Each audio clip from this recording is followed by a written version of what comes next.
San Marino merupakan sebuah negara kecil yang terkurung di dalam negara Italia.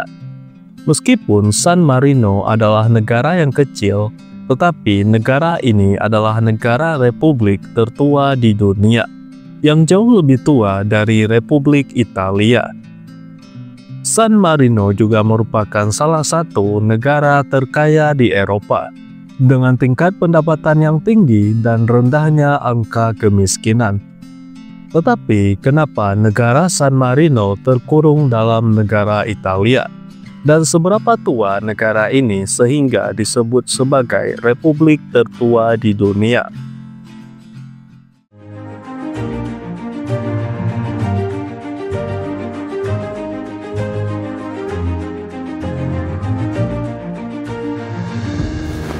Bendera San Marino terdiri dari dua warna horizontal, yaitu putih dan warna biru muda, dengan simbol nasional San Marino di tengahnya.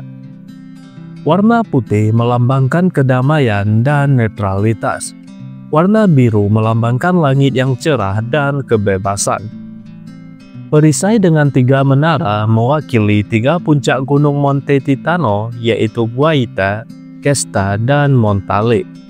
Bentuk mahkota melambangkan kedaulatan negara San Marino. Pohon dan daun laurel melambangkan kekuatan dan kebebasan. Dan tulisan Libertas mengacu pada moto San Marino, yaitu kebebasan.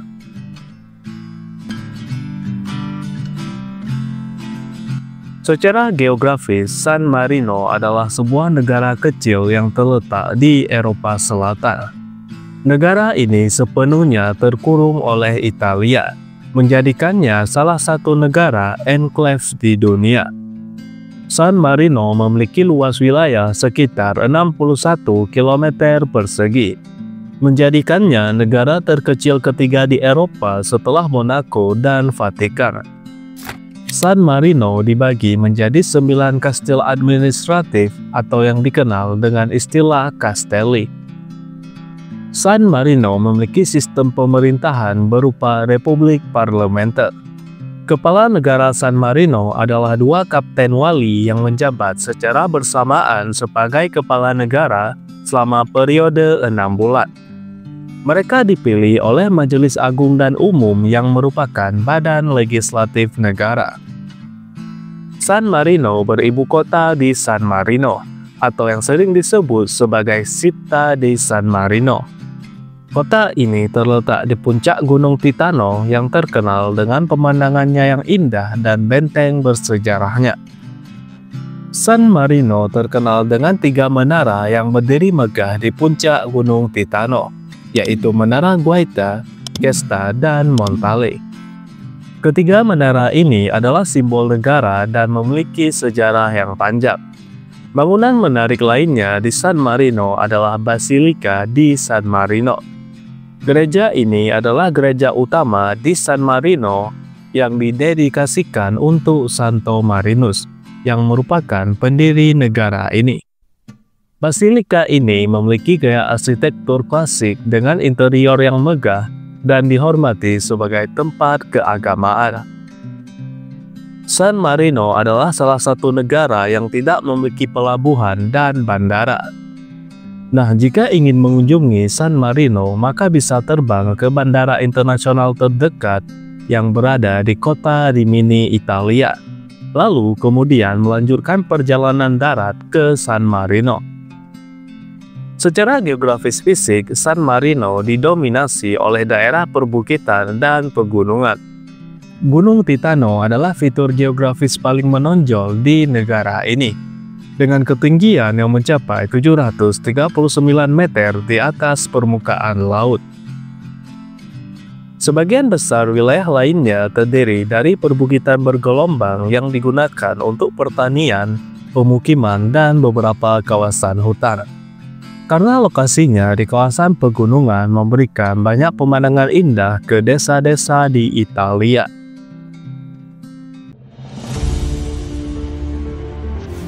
San Marino didirikan pada tahun 301 Masehi oleh seorang tukang batu bernama Marinus dari Kroasia yang melarikan diri dari penganiayaan agama oleh Kaisar Diocletianus dari Kekaisaran Romawi. Marinus kemudian menetap di Gunung Titano yang merupakan sebuah area terpencil di Italia, dan kemudian membangun komunitas Kristen kecil di sana yang akhirnya menjadi dasar berdirinya negara San Marino. San Marino tetap dapat mempertahankan kemerdekaannya sejak didirikan. Menurut legenda, Marinus mendeklarasikan bahwa komunitasnya akan menjadi negara bebas selamanya. Pada abad ke-13, San Marino mengadopsi konstitusi tertulis yang dikenal sebagai Statuta 1600, yang merupakan salah satu konstitusi tertua di dunia yang masih berlaku hingga saat ini. Meskipun negaranya cukup kecil, tetapi berkat tempatnya yang terpencil, San Marino mampu mempertahankan kemerdekaannya dari Kekaisaran Romawi dan kemudian dari berbagai kerajaan Italia yang berkuasa di sekitarnya. Bahkan kemerdekaan San Marino diakui oleh Napoleon Bonaparte. Pada tahun 1797, melalui Perjanjian Tolentino, Napoleon mengakui kedaulatan San Marino dan bahkan menawarkan perluasan wilayah. Namun, pemerintah San Marino dengan bijaksana menolak tawaran tersebut untuk menjaga netralitas dan stabilitas negara mereka. Ketika Italia bersatu pada abad ke-19, San Marino memilih untuk tidak bergabung karena ingin tetap mempertahankan kemerdekaannya. Italia menghormati kemerdekaan San Marino, terutama karena San Marino memberikan perlindungan kepada tokoh-tokoh penting dalam perjuangan penyatuan Italia.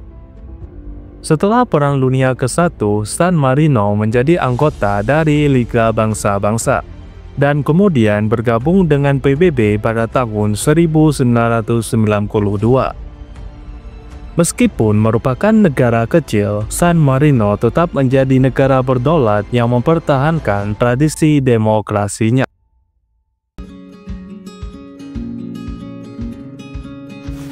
San Marino sebagai salah satu negara terkecil di dunia, memiliki populasi sekitar 33.500 jiwa. Dengan kepadatan penduduk di San Marino adalah 560 orang per kilometer persegi. Mayoritas penduduk San Marino berasal dari etnis Italia, dan bahasa resmi yang digunakan adalah bahasa Italia. Mayoritas penduduk San Marino menganut agama Katolik, dengan lebih dari 97% populasi menganut agama Katolik, dan sekitar setengahnya mempraktikkannya. Sedangkan sisanya adalah penganut agama lain seperti Protestan dan Yahudi. Penduduk San Marino telah menikmati standar hidup yang cukup tinggi, dengan harapan hidup rata-rata mencapai 81 tahun untuk laki-laki dan 86 tahun untuk perempuan. Sebagian besar penduduk tinggal di ibu kota San Marino dan di kota-kota kecil lainnya seperti Borgo Maggiore dan Serravalle. Sebagai negara dengan ekonomi yang makmur, banyak penduduk San Marino mampu memiliki lebih dari satu kendaraan. Bahkan jumlah mobil di San Marino melebihi jumlah penduduknya. Menurut data, terdapat lebih dari 1.139 mobil per 1.000 orang di negara tersebut. Hal ini menunjukkan bahwa setiap penduduk memiliki lebih dari satu mobil. Menariknya, meskipun jumlah mobil melebihi jumlah penduduk, tetapi San Marino jarang mengalami kemacetan lalu lintas. Hal ini disebabkan oleh infrastruktur jalan yang memadai dan populasi yang relatif sedikit.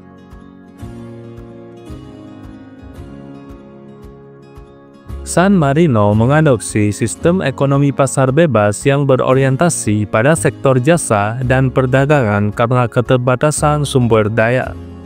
Meski bukan anggota Uni Eropa, mata uang yang digunakan di negara ini adalah euro. Pada tahun 2022, PDB per kapita San Marino mencapai 54.000 US dollar. yang membuat San Marino termasuk negara maju dengan tingkat pendapatan per kapita yang sangat tinggi, yang kemudian mencerminkan standar hidup yang lebih baik dan ekonomi yang makmur. Pariwisata adalah sektor utama ekonomi San Marino. Setiap tahunnya, jutaan wisatawan mengunjungi negara ini untuk menikmati keindahan alam, situs bersejarah, dan kebudayaan yang kaya.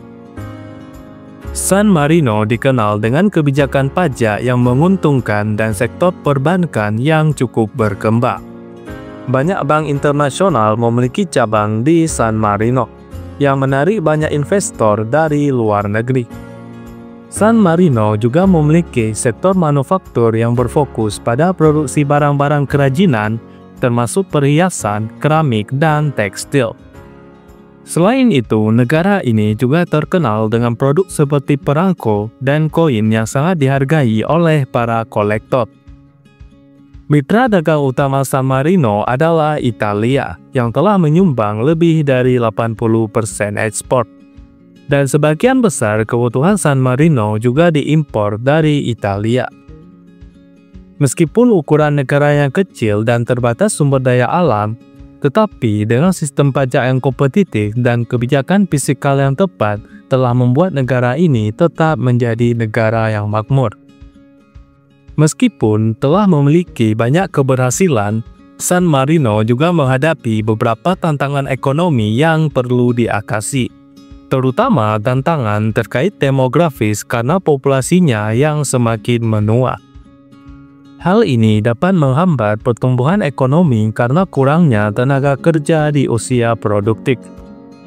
Tantangan lain adalah ketergantungan pada sektor pariwisata. Jika terjadi krisis ekonomi atau pandemi global, sektor ini dapat terpengaruh secara signifikan, seperti yang terjadi pada pandemi COVID-19. Oleh karena itu, tantangan ini menjadi isu penting yang perlu diatasi untuk tetap menjaga pertumbuhan ekonomi jangka panjang. Jadi beginilah pembahasan kita pada video kali ini tentang negara San Marino. Dan bagaimana menurut pendapat kalian tentang negara ini? Dan terima kasih telah menonton video ini. Sampai ketemu di next video and see ya!